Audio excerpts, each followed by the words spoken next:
Olá, galerinha, tudo bem com vocês? Aqui é a professora Heleneide Gugel e hoje nós teremos mais uma videoaula. Na aulinha de hoje, nós vamos estudar a diversidade do mundo microscópico, a diversidade dos seres microscópicos, tá certo? Bora lá? Antes de falarmos da diversidade da vida microscópica, só lembrando que na aula passada nós estudamos as adaptações que os seres vivos sofreram e sofrem ao longo do tempo. E essas adaptações elas são fundamentais para melhorar as chances de sobrevivência desses indivíduos, certo? Antes de falar da vida microscópica em si, nós vamos falar um pouco sobre a invenção do microscópio, que foi o instrumento que possibilitou, né, e possibilita o aumento dos seres microscópicos para que o nosso olho ele seja capaz de visualizar. E esse microscópio ele foi inventado no final do século XVI por Zacarias e Hans Janssen. Zacarias e Jan Janssen eram pai e filho, e eles eram oculistas, tá certo? E aí utilizaram lentes para promover o aumento de objetos, e graças a eles, né, hoje a gente tem vários tipos de microscópicos que têm se baseiam, na verdade, do mesmo princípio que eles utilizaram para a confecção do primeiro microscópio, certo? Microscópio, na verdade. E aí nós vamos estudar hoje os protozoários, que são indivíduos do grupo protistas, bactérias e vírus, tá certo? Então vamos começar? Então os protozoários, gente, eles são seres unicelulares, ou seja, são formados por uma única célula. São seres heterotróficos, ou seja, necessitam de outras fontes para se nutrir, tá certo? E eles vivem em ambientes aquáticos, seja esses ambientes aquáticos marinhos ou dulcícolas, de água doce. E alguns eles conseguem colonizar, viver no ambiente terrestre, mas esse ambiente terrestre ele precisa ter uma certa umidade, tá certo? E aí, algumas espécies de protozoários, elas são parasitas, ou seja, precisam de um hospedeiro para sobreviver, tá bom? E eles se reproduzem pelo que a gente chama de fissão ou divisão binária, tá certo?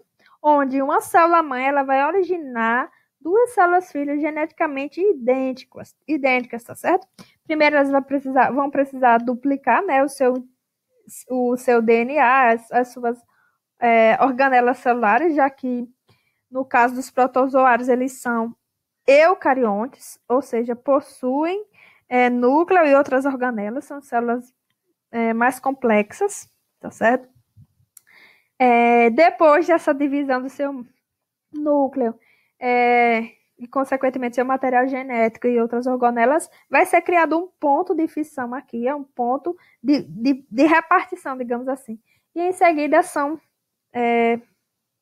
se originam, na verdade, duas células filhas geneticamente iguais a essa célula-mãe. Só para falar também que os protozoários, principalmente de água doce, eles têm o que a gente chama de vacúolo contrátil, que é uma estrutura que é responsável pela eliminação do excesso de água, que impede que esses protozoários eles estourem, tá certo? E aí a gente vai começar a falar também sobre os protozoários, né, sobre a importância deles. Eles são importantes por quê? Porque eles formam as bases, não a base da cadeia alimentar, mas formam o zooplâncton, que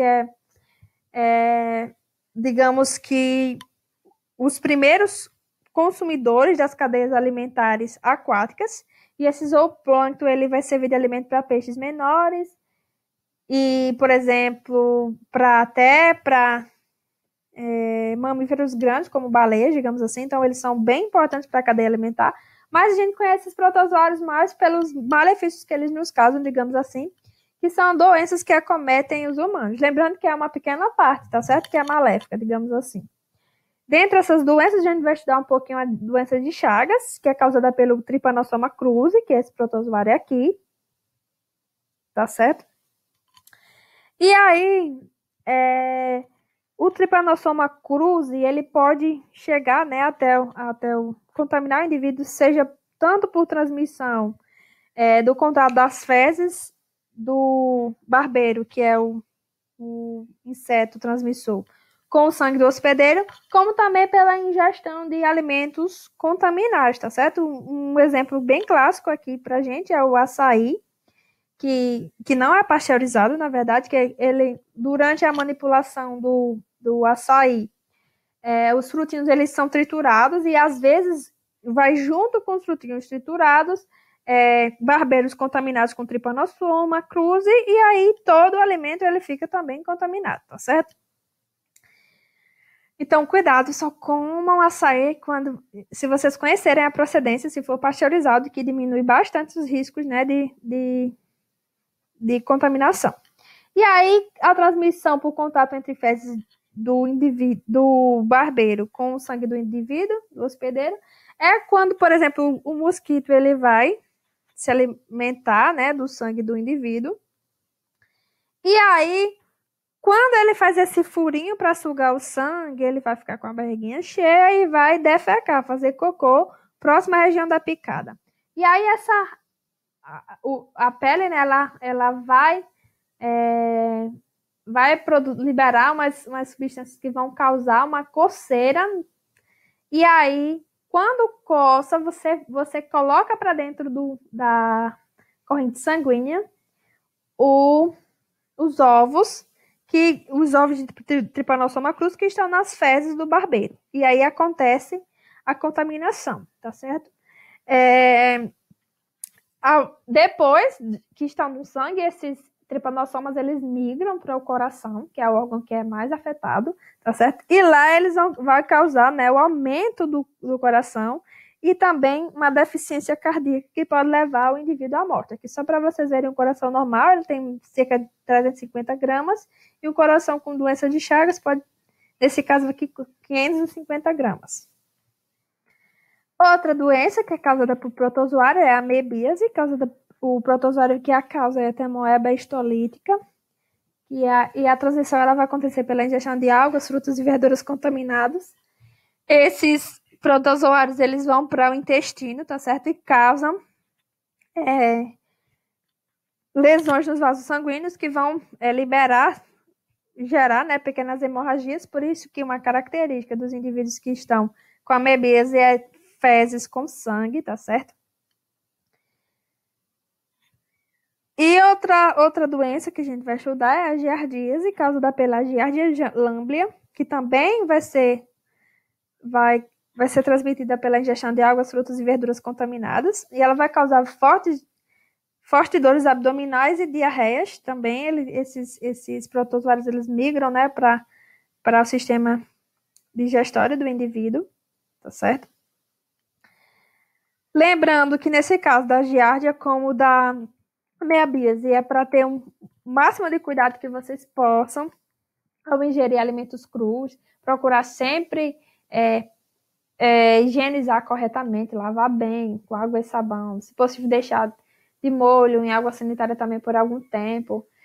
Outra coisa também, beber água filtrada, tá certo? Água potável. São formas de diminuir, né, os riscos de contaminação.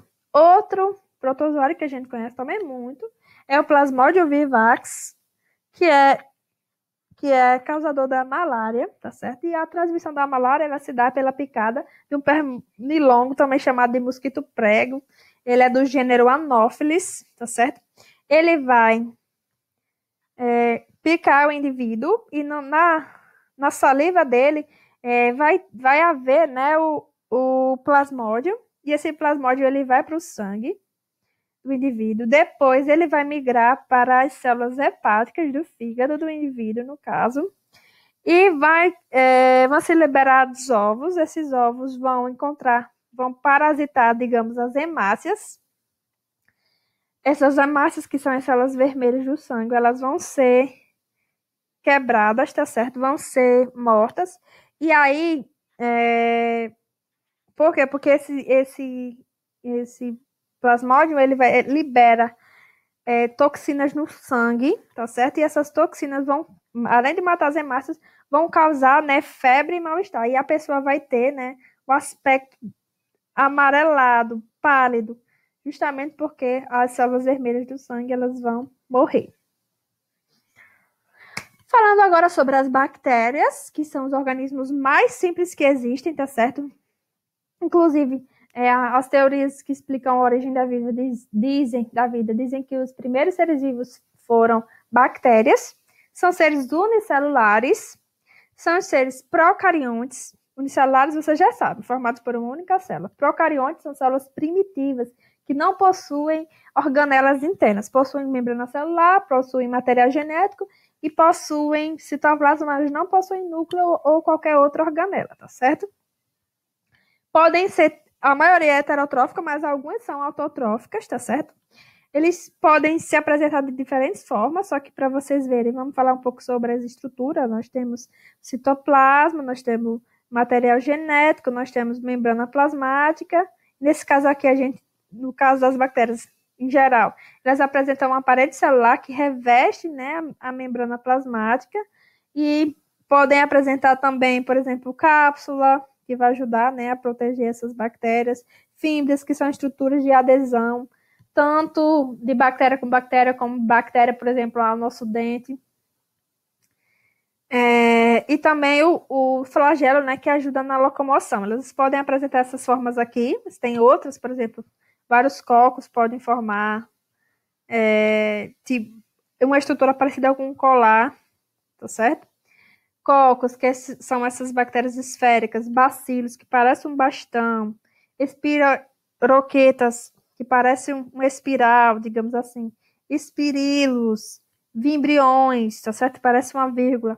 São formas de que essas bactérias elas se apresentam. Como as bactérias se apresentam? Geralmente a forma ela tem a ver com o nome da bactéria. Por exemplo, lactobacillus. Então a gente já sabe que tem um formato parecido com esse aqui, tá bom? As bactérias elas desempenham várias funções, né, no ambiente. A gente vai falar sobre duas importantes funções, que são a função decompositora, né, são importantes decompositores. Inclusive no solo tem cerca de 2,5 bilhões de bactérias para cada grama de solo, tá certo? E aí, o que a bactéria decompositora faz? Ela vai digerir, né, os seres mortos, tá certo? E vai devolver para esses seres os nutrientes que foram retirados, por exemplo, para um crescimento de uma planta, tá certo? Então, elas devolvem para a natureza aquilo que foi tirado e proporciona, né, sobrevivência de vários seres vivos fazendo essa ciclagem de nutrientes. E a outra função importante são as bactérias fixadoras de nitrogênio, que as plantas elas não conseguem absorver o nitrogênio que está na atmosfera, e aí elas fazem uma parceria. Bactéria, vem aqui, mora na minha raiz. A bactéria vai morar na raiz dela, a planta dá os açúcares que produzem na fotossíntese para essas bactérias, e em contrapartida, as bactérias pegam o nitrogênio que está no ar, convertem no nitrogênio que a planta consiga absorver e a planta vai crescer, vai ficar bonitona, lindona, maravilhosa, certo? Mas também as bactérias podem causar doenças, tá certo? Principalmente as bactérias parasitas, mas eu tenho uma boa notícia.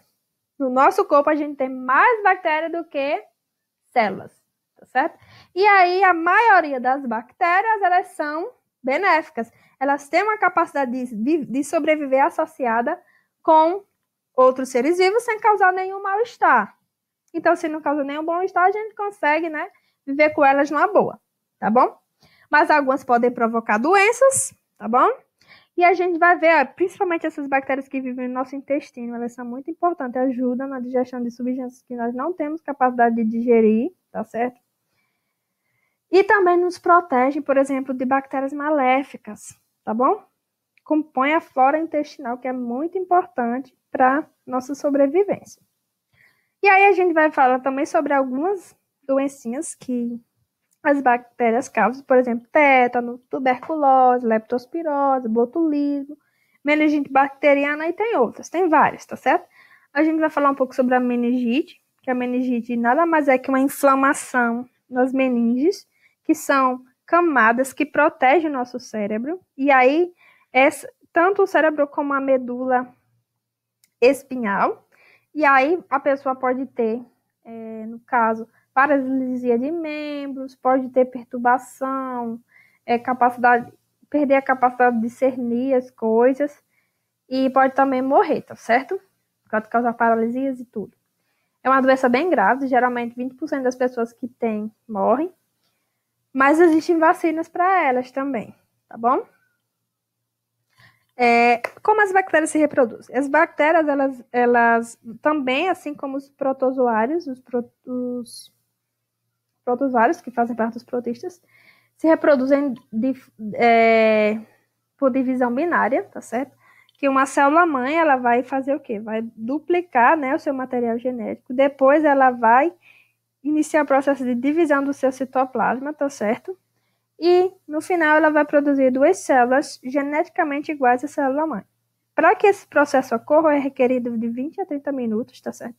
Isso, por exemplo, aqui eu tenho duas, né? Essas duas já vão originar mais 4, essas 4 mais 8, essas 8 mais 16, e assim sucessivamente, tá certo? A gente diz que a reprodução das bactérias gera um crescimento muito rápido, e a gente chama que é um crescimento exponencial, tá ok? E aí nós vamos falar dos vírus. Os vírus, eles não são formados por células, eles são conhecidos como parasitas intracelulares obrigatórios. São as estruturas mais simples existentes, mas assim como as bactérias, né, e os protozoários, a gente tem várias espécies, digamos assim, várias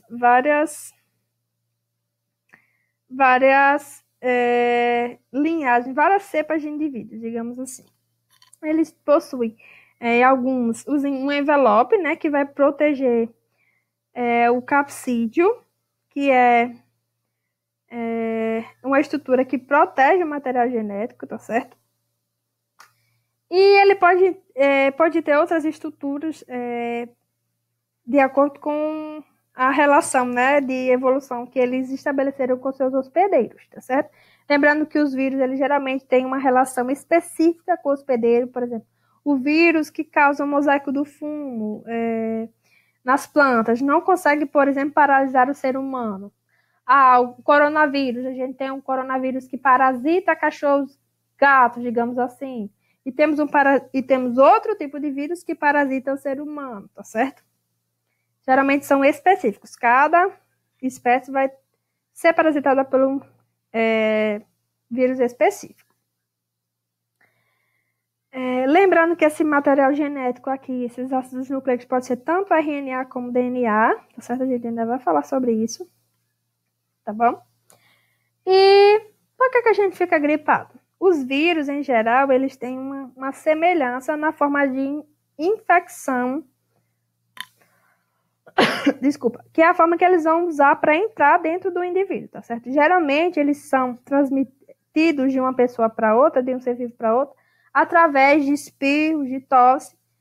No caso, os espirros de tosse vão ter, nessas gotículas, vírus, tá certo? E esses vírus, eles vão se espalhar pelo ar. E aí, quando eles encontram, por exemplo, condições, são, por exemplo, levados disseminados pelo espirro, né? Que vai jogar aquelas gotículas contendo vírus para longas distâncias, digamos assim, 2 metros por aí, até 2 metros por aí. Encontrou, por exemplo, um nariz, encontrou uma boca, então consegue entrar na célula hospedeira, né? No caso, no organismo. E quando entra, ele vai tomar de conta, ele vai mandar na célula hospedeira. Digamos aqui é a célula hospedeira, que é o vírus. O vírus entrou aqui pelas nossas vias aéreas, pelo nariz, tá certo? Encontrou célula. Quando ele encontra uma célula, ele vai pegar o material genético dele, vai colar o material genético no material genético da célula e vai obrigar a célula, essa célula aqui, a trabalhar para ele e a produzir várias cópias desse vírus, tá certo? E aí, cada vírus desse vai procurar outra célula e vai infectar e vai fazer o mesmo processo. Por isso que as infecções virais, elas são tão difíceis de ser controladas, tá certo? E para a maioria dos vírus não há tratamento. O tratamento seria, no caso, vacina ou um tratamento para os sintomas. Lembrando que na próxima aula a gente vai ver um documentário sobre vacinas, tá certo? E aí, os vírus também, eles são palcos de um dilema. Afinal, vírus é vivo ou não é? Tá certo? Então, tenho duas respostas para essa pergunta.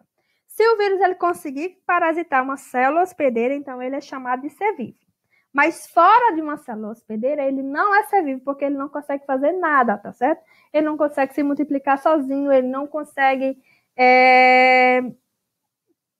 produzir nenhuma proteína sozinho, não consegue fazer nada sozinho. Ele só consegue ter vida, características de seres vivos, quando eles estão dentro de uma célula. Por isso que eles são chamados de parasitas intracelulares obrigatórios. E a gente tem aí uma infinidade de doenças causadas por vírus. AIDS, sarampo, cachumba, ebola, que é uma virose bem mortal, né? Que acomete mais pessoas da África, mais africanos. Ela é bem endêmica de lá. E aí nós temos dengue, nós temos chikungunya, zika, poliomielite, raiva e agora, né, Covid-19, que está bastante em alta, essa pandemia. Geralmente, como eu falei para vocês, os vírus, eles entram nas vias aéreas, boca, nariz, e aí conseguem infectar células e conseguem se espalhar pelo corpo, tá bom? No caso do coronavírus, tem sintomas como febre, tosse, falta de ar, né, que é sintomas graves. Como é que as pessoas podem se contaminar?